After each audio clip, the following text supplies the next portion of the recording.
নমস্কার, আমি শ্রাবন্তী। কেমন আছো সবাই? খুব ভালো আছো নিশ্চয়ই। জানো তো, আজকে ভাবছি একটা সম্পূর্ণ অন্যরকম একটা গল্প তোমাদের শোনাবো।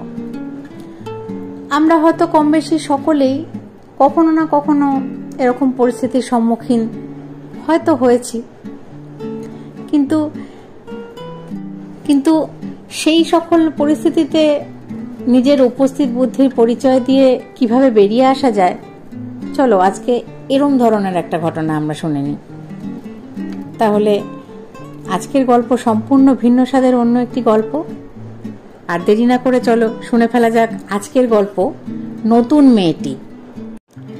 নতুন মেয়েটির দিকে এক পলক তাকিয়েই রীতা বলল, মাই গড, একেবারে গাইয়া। মিতা অভিভূত হয়ে যাওয়ার ভান করে বলল, হেল্প হেল্প। নিতা সরাসরি প্রশ্ন করল, এই মেয়ে, তোমার নাম কি?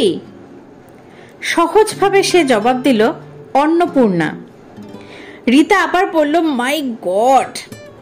মিতা জিজ্ঞাসা করল, এমন নামটি কে দিয়েছিল শুনি? হেসে অন্নপূর্ণা বলল, সেকেলে মনে হচ্ছে না? হবেই তো, নামটা দিয়েছিলেন আমার ঠাকুরমা। মিতা বলল, তাই বল, সেই পচা সেকেলে নামটা এখনো বহন করে ঘুরছিস কেন বাছা? বদল করে নে। নিতা বলল, আনা বেশ নাম, আর নিতান তুই যদি দেশি নাম চাস, এনা নামটাও মন্দ নয়। তাই বলে অন্নপূর্ণা, ইয়াক।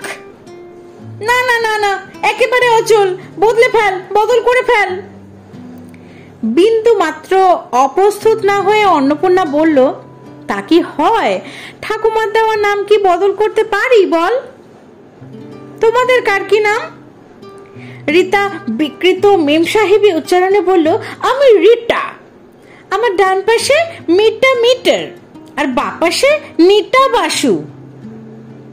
অন্নপূর্ণা বলল, তার মানে নিশ্চয়ই রীতা, মিতা আর নিতা। বাহ, চমৎকার তোমাদের নামগুলি। বিষয়বস্তু বদল করে এবার মিতা প্রশ্ন করলো, তোমার জামা আর জুতো কোন দোকান থেকে কিনেছো? চিনে রাখার মতো। বাবা। এবারেও হেসে ফেললো অন্নপূর্ণা। খুব আনাড়ি লাগছে বুঝি? তা হোক, খুব মজবুত জানো তো। আমার গায়ে পায়ে শৌখিন পলকা জিনিস বেশি দিন টেকে না। ঠিক এই সময় ক্লাস টিচার মিস শোভা সেন এসে গেলেন। আমরা সবাই উঠে দাঁড়ালাম। নাম ডাকার পরে ক্লাস শুরু হলো, তাই তখন আর কথা এগোতে পারলো না। কোনো নতুন মেয়ে ভর্তি হলেই রীতা, মিতা আর নিতা এমন ভাবেই তার পিছনে লাগে। এতে সবাই ঘাবড়ে যায়, অপ্রস্তুত হয়ে এলোমেলো কথা বলে, কেউ কেউ তো কেঁদেই ফেলে। এতে ওরা ভারী মজা পায়, ঠাট্টা তামাশার মাত্রা আরো বাড়িয়ে দেয়। অন্নপূর্ণা কিন্তু একটু অপ্রস্তুত হলো না, হাসি মুখে ওদের সব কথার জবাব দিল, আবার দু একটা পাল্টা প্রশ্ন করে ওদের মুখ বন্ধ করলো। সাদা শীতে জামা জুতো পরা, সোজা চুলে টেনে দুটো বেনি বাঁধা হাসি খুশি মেয়েটিকে প্রথম দিন দেখেই ভালো লেগেছিল। মিস সেন ক্লাস থেকে বেরিয়ে যেতেই সে চুপি চুপি আমার নাম জেনে নিল। আমার নাম গীতা শুনে সে বলেছিল, গীতা নয় তো, যাক বাঁচা গেল। বলেই সে মিটি মিটি হাসতে লাগলো। আর তখনই আমরা বিশেষ বন্ধু হয়ে গেলাম। রীতা, মিতা আর নিতা ক্লাসের মধ্যে নিজেদের সেরা মেয়ে বলে মনে করে। বাকি মেয়েরাও অনেকেই তাদের এই দাবি মেনে নেয়। তার মানে তারা যে লেখাপড়ায় সবচেয়ে ভালো বা ক্লাসের পরীক্ষায় ফার্স্ট সেকেন্ড হয় তা নয়। অবশ্য ওরা তিনজনেই বুদ্ধিমতী, চমৎকার ইংরেজি লেখে আর বলতেও পারে ভালো। রীতা খুব ভালো আবৃত্তি করে, নিতা আর মিতা ভালো গান গায়। কিন্তু স্কুলের কোনো অনুষ্ঠানে ওরা যোগ দেয় না, সেসব দিকে নিজেদের শ্রেষ্ঠত্ব প্রকাশ করে না। তবে হ্যাঁ, ওরা যে স্কুলের মধ্যে সবচেয়ে ফ্যাশনেবল মেয়ে সে বিষয়ে কারো কোনো সন্দেহ নেই। স্কুলের মধ্যে সাজবার সুযোগ নেই, কারণ ইউনিফর্ম পরে ক্লাসে আসতে হয়। ঠোঁটে বা নখে রং দেওয়ারও নিয়ম নেই, কিন্তু ওদের পোশাক দেখেই বোঝা যায় সেসব খুবই দামি কাপড়ে আর নামি দোকান থেকে তৈরি। চুলের বিন্যাস থেকে শুরু করে নখের বাহার পর্যন্ত সবকিছুই ওদের দারুণ কায়দা দুরস্ত। অনেক মেয়ে যে ওদের সমীহ করে তার আরো একটা প্রমাণ হলো যে ওরা তিনজনেই খুব ধনী লোকের মেয়ে। রীতার বাবা ডাকসাইটে ব্যারিস্টার, মিতার বাবা খ্যাতনামা ডাক্তার, আর নিতার বাবা মস্ত বড় চাকরি করেন এক বিখ্যাত বিলেতি ফার্মে। ওরা তিনজনেই দামি গাড়ি চড়ে স্কুলে আসে। ওদের মুখে সর্বদা পার্টি, ডিনার আর থিয়েটারের গল্প শোনা যায়। তাতে অনেক মেয়ের মাথা ঘুরে যায়। তারা ওদের কেবল খোশামত করে, কিন্তু ওরা কিন্তু তাদের তেমন পাত্তা দেয় না। রীতার বাবাকে মাঝে মাঝে বড় বড় মামলার কাজে দিল্লি, এমনকি লন্ডনে পর্যন্ত যেতে হয়। মিতার বাবা বিভিন্ন ধন কুবেরের চিকিৎসার জন্য আমেরিকা যান মাঝে মাঝেই। মিতার বাবা প্রতি বছর ইউরোপ বা আমেরিকায় ছুটি কাটাতে যান সপরিবারে। এইসব গল্প শুনে অনেক মেয়ে মুগ্ধ বিস্ময়ে ওদের দিকে চেয়ে থাকে। প্রথম দিনের কথাবার্তায় অন্নপূর্ণাকে জব্দ করতে না পেরে মিতারা আবারও সুযোগ খুঁজছিল। নিজেদের বাবার বিষয়ে জাঁক করতে করতে রীতা হঠাৎ প্রশ্ন করলো, তোর বাবা কোথায় থাকেন রে অন্নপূর্ণা, কি কাজ করেন? অন্নপূর্ণা বলল, দেশে গ্রামের বাড়িতেই বাবা থাকেন, তবে মাঝে মাঝে কলকাতায় আসেন। একটু মুখ বাঁকিয়ে মিতা বলল, গ্রামে থাকেন, কি চাকরি করেন? চাকরি করেন না তো, জবাব দিল অন্নপূর্ণা, বাবা নিজের জমি জমা দেখেন। চোখ কপালে তুলে নিতা মন্তব্য করলো, জমি জমা দেখেন, তার মানে তোর বাবা চাষা? নিতা প্রশ্ন করলো, নিজে হাতে লাঙল চালান নাকি রে? অম্লান বদলে অন্নপূর্ণা বলল, তা দরকার হলে নিজের হাতে লাঙল চালাতে হয় বই কি। সেদিন আর কথা এগোয়নি, কিন্তু পরে একদিন অন্নপূর্ণাকে শুনিয়ে শুনিয়ে ওরা বলছিল, এই স্কুলে দেখি চাষাভূষদের পর্যন্ত ভর্তি হওয়ার সমান অধিকার। ও বাপরে, প্রেস্টিজ রক্ষা করে চলা কঠিন হলো দেখছি। আমাদের স্কুলটা খুবই বিখ্যাত শিক্ষা প্রতিষ্ঠান, তবে পুরোপুরি বাংলা স্কুল। রীতা নিতাকে তাদের বাবারা কেন যে কোনো ফ্যাশনেবল স্কুলে ভর্তি করে দেননি, এটা আমরা কেউ ভেবেই পেতাম না। ওদেরও এই নিয়ে আক্ষেপের অন্ত ছিল না। ওরা চাইতো এমন এক স্কুলে পড়তে যেখানে কেবল ধনী আর সম্ভ্রান্ত ঘরের মেয়েরা পড়তে পারে, তা না হলে নাকি নিজেদের আভিজাত্য বজায় রাখা কঠিন। প্রথম ক্লাসের মেয়েরা অন্নপূর্ণাকে একটু এড়িয়ে চলতো। সে কিন্তু একদিকে রীতা নিতার ঠাট্টা বিদ্রুপ অগ্রাহ্য করে তাদের সঙ্গে সহজভাবে কথা বলতো, তেমনি অন্য সব মেয়েদের সঙ্গেও সহজভাবে কথা বলতো, সমান সহজ বন্ধুভাবে মিশত। মেয়েদের মধ্যে কয়েকটা ছোট ছোট দল ছিল আমাদের ক্লাসে, কিন্তু অন্নপূর্ণা কোনো দলভেদ না করে সহজভাবে সবার সঙ্গে সরাসরি মেশার ফলে ক্রমে এই দলাদলি কমে আসছিল। কয়েক মাস যেতেই বোঝা গেল যে লেখাপড়ায় অন্নপূর্ণা রীতিমতন ভালো। সে চমৎকার বাংলা লেখে, ইংরেজিতেও পিছিয়ে থাকে না, আবার গণিত ক্লাসে চটপট অঙ্ক কষতে পারে। কেবল লেখাপড়া নয়, খেলার মাঠেও তাকে সবকিছুতে যোগ দিতে দেখা গেল। ফার্স্ট সেকেন্ড না হোক, প্রায় সব খেলাতেই অংশ নিতে পারত। শুধু কি তাই, নাটকের মঞ্চেও অন্নপূর্ণা হাজির। যত মজার আর হাসির পাঠ হোক, তার রূপদানে সে একেবারে ওস্তাদ। ডিবেটেও অন্নপূর্ণার জুড়ি মেলা ভার। এইসব নানা কাজের মধ্য দিয়ে কয়েক মাসের মধ্যেই অন্নপূর্ণার সঙ্গে ক্লাসের অধিকাংশ মেয়ের বন্ধুত্ব গড়ে উঠল। রীতা নিতার ঠাট্টা বিদ্রুপ আর ঠেস দেওয়া বাঁকা কথায় সে কান দেয় না। তাই দেখে হাল ছেড়ে ওরাও চুপ করে গেল। অন্নপূর্ণা সব মেয়ের সঙ্গে সমানভাবে মেশার ফলে রীতা নিতার প্রায় একঘরে হয়ে যাওয়ার অবস্থা। বাধ্য হয়ে নিজেদের প্রতিপত্তি ফিরিয়ে আনার জন্য তারাও অন্য মেয়েদের সঙ্গে কিছু কিছু মিশতে শুরু করলো। ক্রমে বছর ঘুরতে চলল। এমন সময় একটা বিশেষ ঘটনা ওদের কয়েকজনকে ভীষণভাবে নাড়া দিয়ে গেল। প্রথমে আমরা সে বিষয়ে কোনো কিছুই জানতে পারিনি, কিছু কানাঘুষো শুনেছিলাম মাত্র। পরে একদিন অন্নপূর্ণা আমাকে অনেক কথা বলেছিল, আর কিছুটা আন্দাজ করে নিতে পেরেছিলাম আমি। সব কথা হয়তো কোনোদিনও জানতেই পারিনি। সেদিন অন্নপূর্ণা স্কুলে আসেনি। তার দুটি খুড়তুতো বোন লক্ষ্মী আর সরস্বতী মাত্র দুদিনের জন্য দেশ থেকে এসেছিল, তাই তাদের কলকাতা দেখাবার জন্য সে ছুটি চেয়ে নিয়েছিল। ভিক্টোরিয়া মেমোরিয়াল, তারামণ্ডল, ইন্ডিয়ান মিউজিয়াম এসব ঘুরতে ঘুরতে তারা ক্লান্ত ক্ষুধার্ত হয়ে একটা গলিতে ছোট কিন্তু ছিমছাম একটা রেস্তোরাঁ দেখে ঢুকে পড়েছিল। বাইরেটা সাদামাটা হলে কি হবে, ভেতরটা রীতিমতো বাহারে আর জমকালো। ঢুকেই তারা থমকে দাঁড়িয়েছিল। সরস্বতী ফিসফিস করে বলল, ওরে, এই যে দেখছি দেশি সাহিত্যের কারবার। সত্যি রেস্তোরাঁয় বেশি লোক ছিল না, কিন্তু যে কটি ছেলে মেয়ে ছড়িয়ে ছিটিয়ে বসেছিল তারা সবাই ভারতীয় হলেও কথা বলছিল চোস্ত ইংরেজিতে।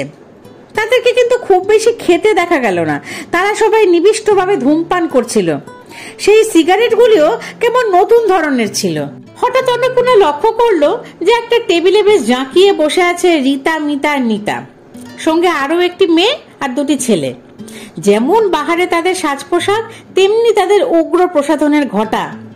প্রথম দৃষ্টিতে তো অন্নপূর্ণা তার ক্লাসের মেয়েদের চিনতেই পারেনি। এরকম পরিস্থিতিতে সহপাঠীদের সঙ্গে কথা বলা সমীচীন হবে না মনে করে লক্ষ্মী সরস্বতীকে নিয়ে এক কোণে অন্য একটা টেবিলে গিয়ে বসলো অন্নপূর্ণা। হঠাৎ ঘরের সকলকে সচকিত করে ঘরে ঢুকলো পুলিশ।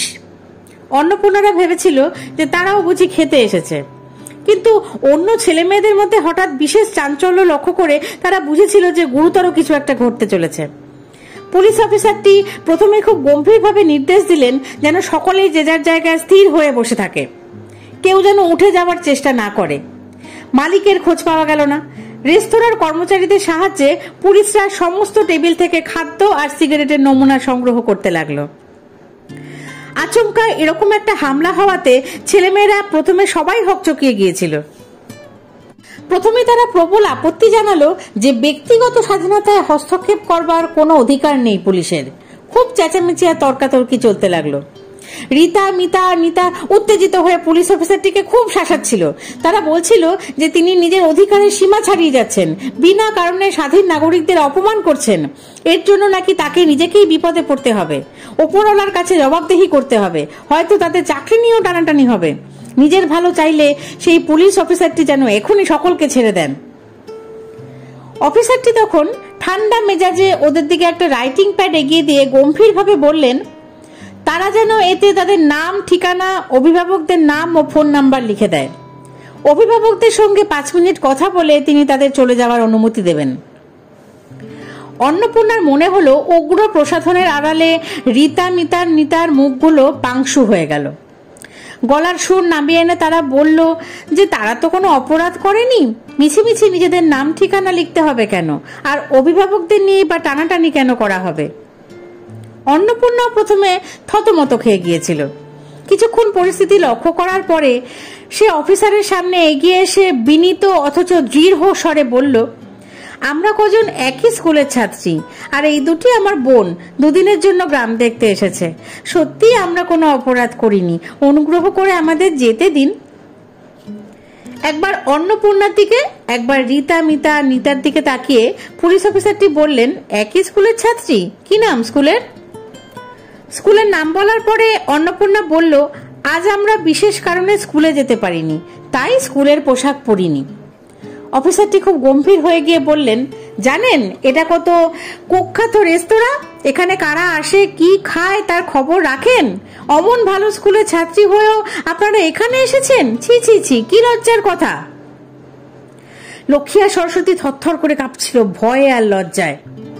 অন্নপূর্ণারও দোকান লাল হয়ে উঠেছিল, তবুও সে দৃঢ় কণ্ঠে বলল, আমরা সেসব কিছুই জানতাম না, ঘুরতে ঘুরতে খুব খিদে পেয়েছিল, তাই দইবাত এখানে এসে পড়েছি।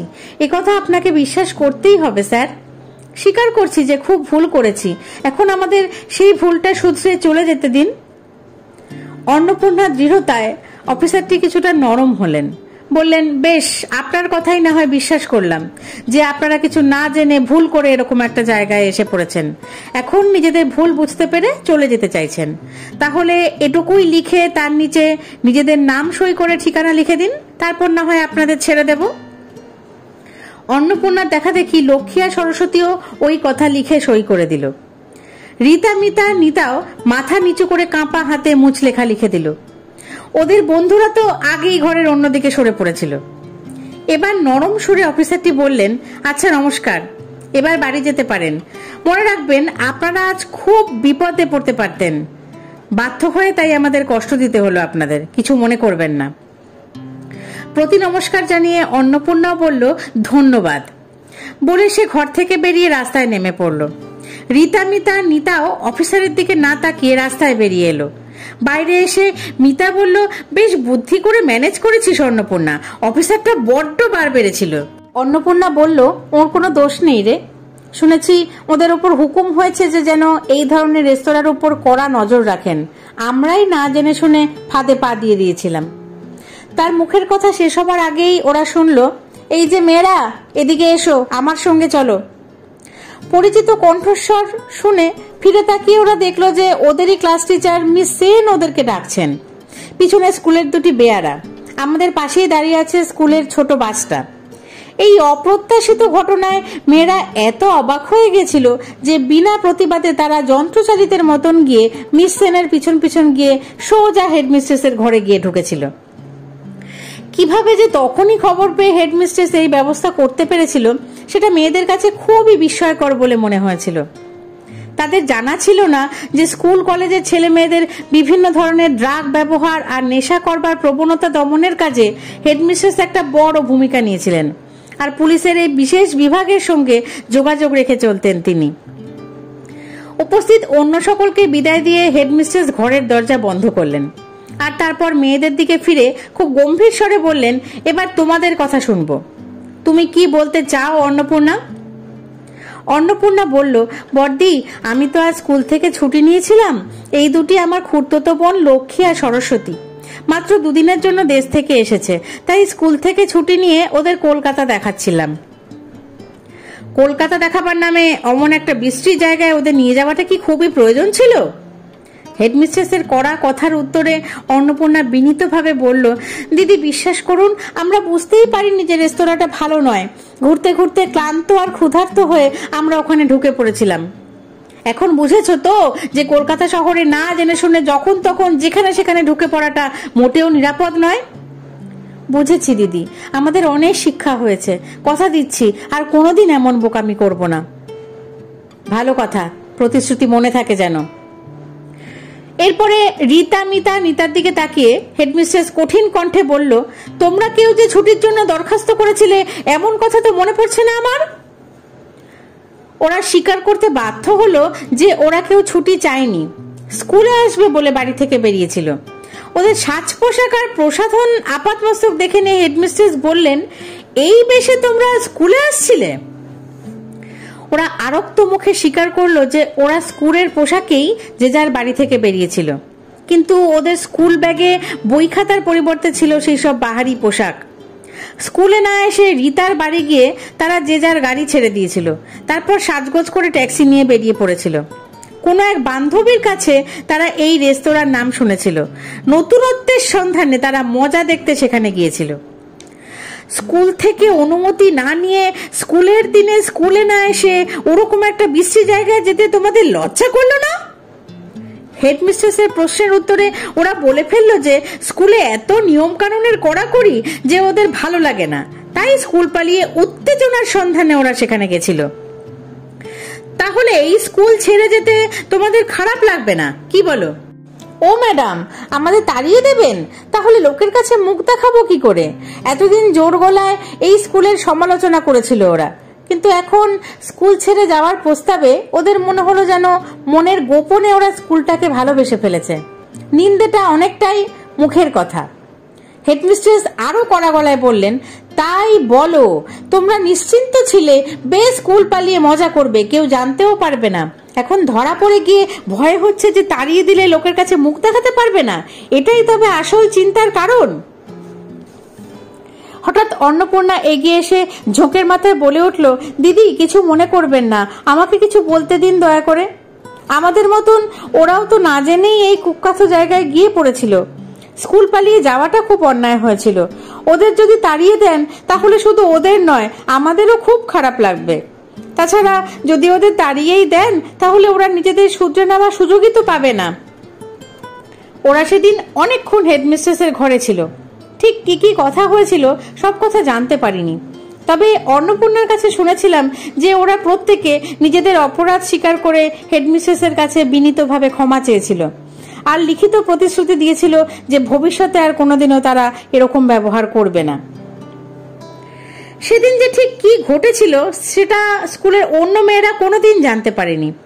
সবাই অবাক হয়ে লক্ষ্য করেছিল যে রীতা মিতা নিতার সঙ্গে অন্নপূর্ণার বিশেষ বন্ধুত্ব গড়ে উঠেছিল। কেবল অন্নপূর্ণার সঙ্গেই নয়, ওই 3টি উন্নাসিক মেয়ে ক্রমে খুব সহজ স্বাভাবিক হয়ে এসেছিল আর ক্লাসের সবার সঙ্গেই সহজভাবে মিশতে শুরু করেছিল। বছর শেষ হলো, শেষ পরীক্ষাও হয়ে গেল। তারপর প্রতি বছরের মতন সমস্ত কাজকর্মের প্রদর্শনী আর নানা ধরনের প্রতিযোগিতা হলো। লেখাপড়া, খেলা, হাতের কাজ, নাচ, গান, অভিনয়, বিতর্ক, সব বিষয়ে সেরা ছাত্রীদের পুরস্কার দেওয়া হলো। আমাদের ক্লাসের মেয়েদের কাছে এবছরে বার্ষিক পুরস্কার সভার একটা বিশেষ তাৎপর্য ছিল। রীতা, মিতা আর নিতা আমাদের শ্রেণীর আর আন্তঃশ্রেণীর সব কাজে যোগ দিয়েছিল। গুণী মেয়ে 3টি বেশ কটা পুরস্কারও পেয়েছিল। ফলে এবছর আমাদের ক্লাসের মোট ফলাফল সবচেয়ে ভালো হয়েছিল। আন্তঃশ্রেণী শিল্ডটা আমরাই পেলাম। ক্রমে বার্ষিক উৎসবের দিন এসে গেল। এই সময় আমাদের অভিভাবকেরা আর অন্যান্য বিশিষ্ট ব্যক্তিরা আমাদের স্কুলে আসেন, অনেক বিষয়ে বক্তৃতা দেন। আমরা উঁচু ক্লাসের মেয়েরা এই সময় অনেক কাজ করি। বিশিষ্ট অতিথিদের আর অভিভাবকদের অভ্যর্থনা করে বসানো, খাওয়ানো সবকিছুই আমরা করি। অবশ্য টিচাররাও সঙ্গে থাকেন। আমাদের অনেকেরই বাবা মারা এসেছিলেন। রীতা, মিতা, নিতার বাবা বিশিষ্ট ব্যক্তি, অনেকেই তাদের চেনেন, খাতির করেন। একটি অতিথি এলেন, সাধারণ সাদা খদ্দরের ধুতি পাঞ্জাবি পরা। স্বয়ং হেডমিস্ট্রেস এগিয়ে এসে তাকে অভ্যর্থনা করলেন। রীতা আর মিতার বাবা উঠে দাঁড়িয়ে নমস্কার করে তাকে সম্মান জানালেন। কে উনি? মেয়েদের প্রশ্নের উত্তর দিতে পারলাম না। জলযোগের পরে মূল অনুষ্ঠান শুরু হলো। খদ্দরধারী সেই ভদ্রলোককে হেডমিস্ট্রেস স্টেজে ডেকে নিয়ে নিজের পাশে বসালেন। উদ্বোধন সঙ্গীত আর স্কুলের বাৎসরিক রিপোর্ট পড়া হয়ে যাওয়ার পর হেডমিস্ট্রেস বললেন যে আমাদের বিশেষ সৌভাগ্য, স্বনামধন্য দেশসেবক শ্রী অমলকান্তি দাশগুপ্ত আমাদের স্কুলে এসেছেন। তিনি নিজের গ্রামে এক সমবায় খামার গড়ে তুলেছেন আর কৃষি, শিল্প, শিক্ষা সব দিক দিয়ে গ্রামের অসাধারণ উন্নতি করেছেন। কেবল দেশের বিভিন্ন প্রান্ত থেকেই নয়, সারা পৃথিবীর লোক এসে তার কাছ থেকে দেখে যান, শিখতে চেষ্টা করেন। আজ তিনি আমাদের কিছু বলবেন। প্রতি বছরই বার্ষিক উৎসবের সময় বিশিষ্ট ব্যক্তিরা আসেন, অনেক ভালো ভালো কথা বলেন। অমলবাবু কিন্তু গুরু গম্ভীর কোনো বক্তৃতা দিলেন না। খুব সহজ ভাষায়, ঘরোয়াভাবে তিনি আমাদের কাছে দেশের কথা বললেন। আমাদেরই সম্বোধন করে তিনি বললেন যে আমাদের মধ্যে নিহিত আছে ভবিষ্যতে দেশের মানুষকে সব দিক থেকে এগিয়ে নিয়ে যাওয়ার শক্তি। অনেক বাগ্মীর ওজস্বিনী বক্তৃতা আমরা শুনেছি, অনেক সময় ভালোও লেগেছে, যদিও সেগুলো মনে স্থায়ী দাগ কাটেনি কখনো। কিন্তু অমলবাবু আন্তরিকভাবে তার প্রাণের কথা বলেছিলেন বলে আমাদের সবার মনকে সেটা স্পর্শ করেছিল। হেডমিস্ট্রেসকে সম্বোধন করে তিনি বলেছিলেন যে এতগুলি কন্যাকে সর্বাঙ্গীন শিক্ষা দিয়ে গড়ে তোলার যে ভার তিনি নিয়েছেন, তখন এটাও তার দায়িত্ব যে তিনি সেই মেয়েদের শেখাবেন দেশকে জানতে আর দেশের মানুষকে ভালোবাসতে। তাদের গড়ে তুলতে পারলে তারাই গড়বে দেশের ভবিষ্যৎ। এটা যে তিনি সার্থকভাবে করতে পারবেন এ বিশ্বাস অমলবাবুর আছেন। তাই তিনি তার একমাত্র কন্যার শিক্ষার ভার দিয়েছেন এই স্কুলকে। ছাত্রীদের মধ্যে একটা মৃদু গুঞ্জন শোনা গেল, কে সে? কে কে কে সেই বক্তার মেয়ে? আমরা স্টেজের উপরেই দুপাশে দাঁড়িয়ে শুনছিলাম। আমাদের বলে দিতে হলো না যে এই বক্তার মেয়ে আমাদেরই সহপাঠিনী অন্নপূর্ণা। মৃদু স্বরে রীতাকে উচ্ছ্বসিত মন্তব্য করতে শুনলাম, এমন বাবা না হলে এমন মেয়ে কি হয়? মিতাও মৃদু স্বরে বলল, আমরা কিন্তু তার বাবার খাতিরে ওর বন্ধু হয়নি। মিতাও শুনলাম যোগ দিল ওদের কথায়, আমরা তো আগেই ওকে চিনতে পেরেছিলাম, তাই জন্যই তো আমরা সবাই ওর এত ভালো বন্ধু। তো কেমন লাগলো তোমাদের আজকের গল্পটা? নিজের উপস্থিত বুদ্ধি আর সবার সাথে সমানভাবে মেশার ক্ষমতা থাকলে সত্যি কি সহজভাবে সবাইকে আপন করে নেওয়া যায়, তাই না? অহংকার পতনের মূল ছাড়া আর কিছুই না। তার থেকে মনে হয় অনেক বেশি সহজ সবার সাথে সমান আন্তরিকভাবে মেশা, সবার কাছ থেকে জানা, সবাইকে আপন করে চেনা, সবার সাথে বন্ধুত্ব গড়ে তোলা। তবেই তো একটা শান্তিপূর্ণ দেশ গড়ে উঠবে। তবেই তো আমাদের আগামীরা আরো অনেক বেশি সুস্থ সুন্দর দেশ গড়ে তুলতে পারবে, তাই না?